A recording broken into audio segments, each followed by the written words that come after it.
It began with a silence so sharp it cut through every intelligence channel in Europe, a silence that felt intentional, calculated, weaponized. British officials woke to a message they were never meant to see, a single classified alert flashing across secured networks.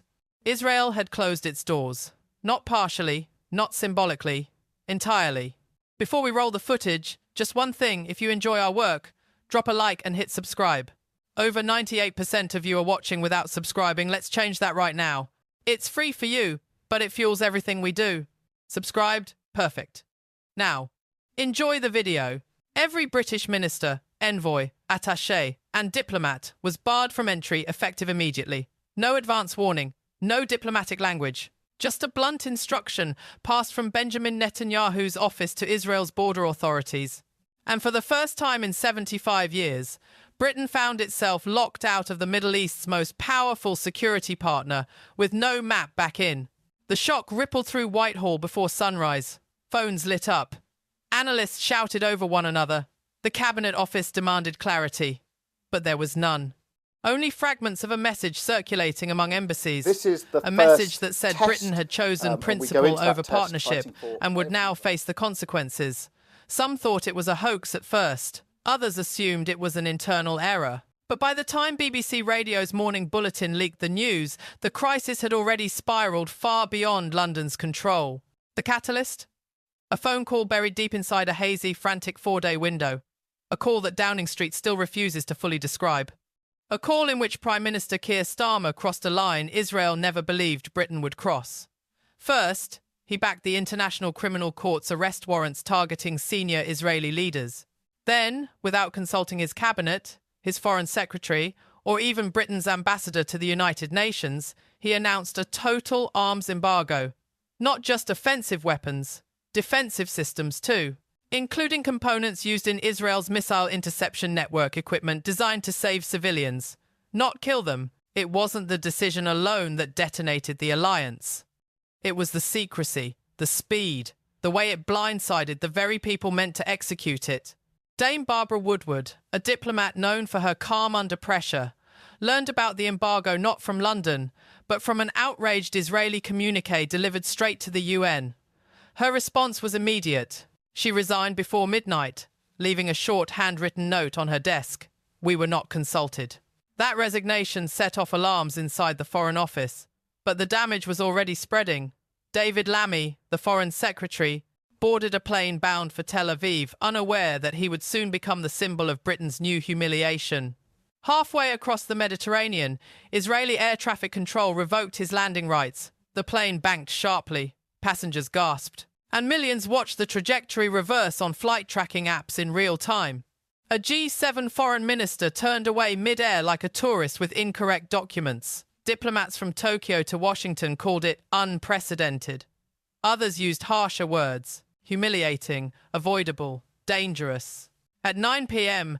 Jerusalem time, the world received confirmation. Netanyahu stepped to the podium with his full security cabinet behind him. Cameras clicked. Reporters leaned forward. His statement lasted less than a minute. "A nation that abandons its allies in their hour of need," he said, "should not expect friendship in return."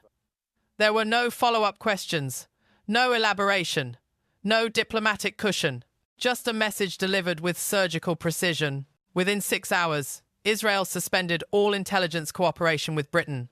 Files, channels, programs, decades of partnership froze instantly, and the implications were devastating. In the past 3 years alone, Israeli intelligence disrupted 17 terror plots targeting British soil. Those safeguards evaporated overnight. Israeli cybersecurity teams monitoring Britain's energy grid and financial networks pulled back, their access keys revoked, their analysts reassigned. Mossad shifted Britain's status from trusted ally to security liability, a classification usually reserved for hostile actors or unstable regimes. The shock was personal too. Michael Green, a London father, credited Israeli agents with stopping a kidnapping plot that targeted his daughter in 2021. "Without them," he said through tears on Sky News, "she wouldn't be alive." Now, that protection was gone for his family and every other British family unknowingly shielded by Israeli networks. Former MI6 chief Sir Alex Younger broke his usual silence to call Starmer's actions the worst foreign policy miscalculation since Suez.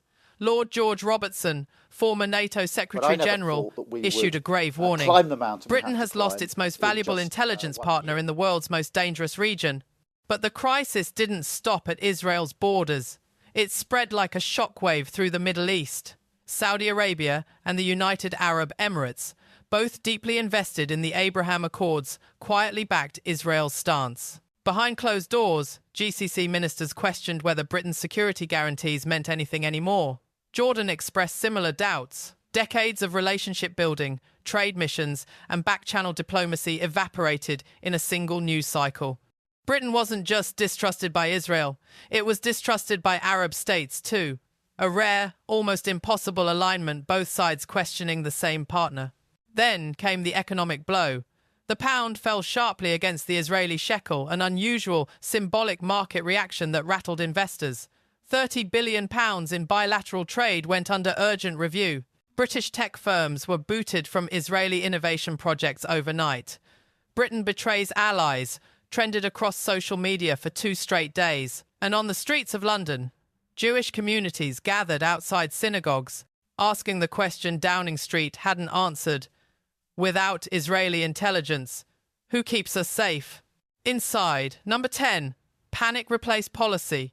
Defense Secretary John Healey slammed his hand on the table during a Cobra meeting and called the decisions strategically suicidal. Home Secretary Yvette Cooper warned colleagues that Britain had opened itself to threats it can no longer see. And then came the leak that turned crisis into catastrophe. MI5's internal assessments revealed that Iran-backed proxy groups were already probing the gaps created by the intelligence freeze. Cyber units, militant cells, financial networks, all testing new vulnerabilities within Britain's defences. And without Israeli data streams, Britain was behind, days behind, maybe weeks. The word exploited appeared repeatedly in the report. One analyst described the situation as walking blindfolded into a minefield. Politically, the fallout was immediate. Rishi Sunak re-emerged with renewed purpose, branding himself the restoration candidate. His message was sharp. Britain must stand with its democratic allies or it will stand alone. Polls from YouGov and Ipsos revealed a dramatic collapse in Labour's support. The Conservatives surged above 50% while Labour sank into the teens. National security had become Labour's open wound, bleeding into every media cycle. Across the Atlantic, Washington was furious. The CIA relied heavily on the UK-Israel intelligence triangle to monitor threats across the Mediterranean, North Africa, and Europe. That triangle was now broken. A senior U.S. intelligence official said quietly, but with unmistakable intent, "If we are forced to choose between London and Jerusalem, we already have." Former CIA Director Mike Pompeo was more blunt on Fox News. Britain is choosing irrelevance over influence. History will not be kind. NATO allies grew nervous. France questioned Britain's reliability. Poland, heavily dependent on UK security guarantees, asked privately, "Would Britain abandon us under pressure too?" Trust evaporated, and markets followed. Israeli venture funds froze billions in British investments.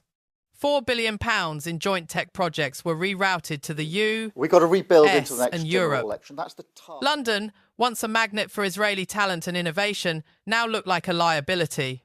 Even medical partnerships, cancer research, pharmaceutical development faced disruption.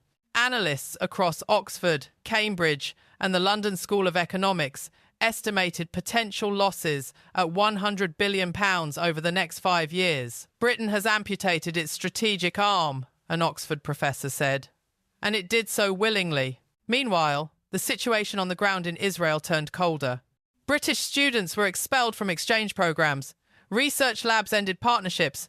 Journalists lost access to briefings. The British embassy in Tel Aviv was left isolated, its communications tightly monitored and stripped of privileged channels. A senior Israeli diplomat told The Guardian, "This isn't retaliation, it's the natural consequence of broken trust." The most chilling impact was invisible.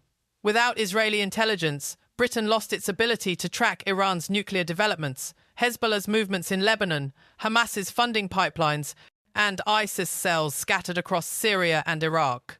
These were networks built over decades, networks only Israel had the reach to maintain. And they were now dark. No U.S. agency, no European partner, no NATO system could replicate them. Britain had voluntarily blinded itself in one of the world's most dangerous theatres. Defence contractors reacted quickly. Lockheed Martin reviewed Britain's future role in the F-35 programme. Rafael cancelled contracts worth billions. Israeli cybersecurity firms halted work on British infrastructure. The message from Jerusalem was unmistakable. Britain can no longer be trusted with sensitive systems. Even British military assets felt the shift. Israeli Iron Dome units that protected British bases in Cyprus were suspended. Israeli naval intelligence monitoring threats in the Strait of Hormuz pulled back. Counter-terrorism units that had saved British lives across Europe went offline, and no one in Whitehall could explain how to fill the gap. The British Jewish community felt it first. Security programs at synagogues scrambled to adjust. Schools initiated emergency protocols. Immigration inquiries into Israel and the United States surged, many from families who had never considered leaving before. The chief rabbi held an emergency press briefing, stating with a heavy voice, "The government has abandoned us." Europe watched nervously. If Britain bowed to political pressure on Israel, would it fold under pressure from others? The Baltic states asked the same. NATO officials whispered about Britain's reliability. For the first time in modern memory, Britain risks standing alone, not out of conviction, but out of miscalculation. The question now hangs over Downing Street like a storm cloud with no exit route. Can Starmer repair this? Can he reverse an unprecedented expulsion? Can he rebuild trust with a government that has already made its position clear? Or has Britain entered a new era of strategic weakness, cut off from intelligence, from influence, from trust? The UK government insists channels remain open. Israeli officials insist they do not. Between those statements lies a dangerous truth. Britain is smaller, weaker, and more isolated than at any point in living memory. The crisis is not contained. It is not paused. It is unfolding in real time, hour by hour, briefing by briefing, and tomorrow's threat assessments may reveal dangers Britain can no longer detect. Because in this new reality, ignorance isn't just costly, it's deadly. What happens when the next terror cell moves undetected? What happens when the next cyber attack hits a blind spot Britain didn't know existed? What happens when a nation that once shaped global strategy becomes a spectator to crises it can no longer see? This story isn't ending. It's accelerating. Stay alert, stay aware, and before you go, hit subscribe. Because the next chapter arrives without warning, and you'll want to know the moment it breaks.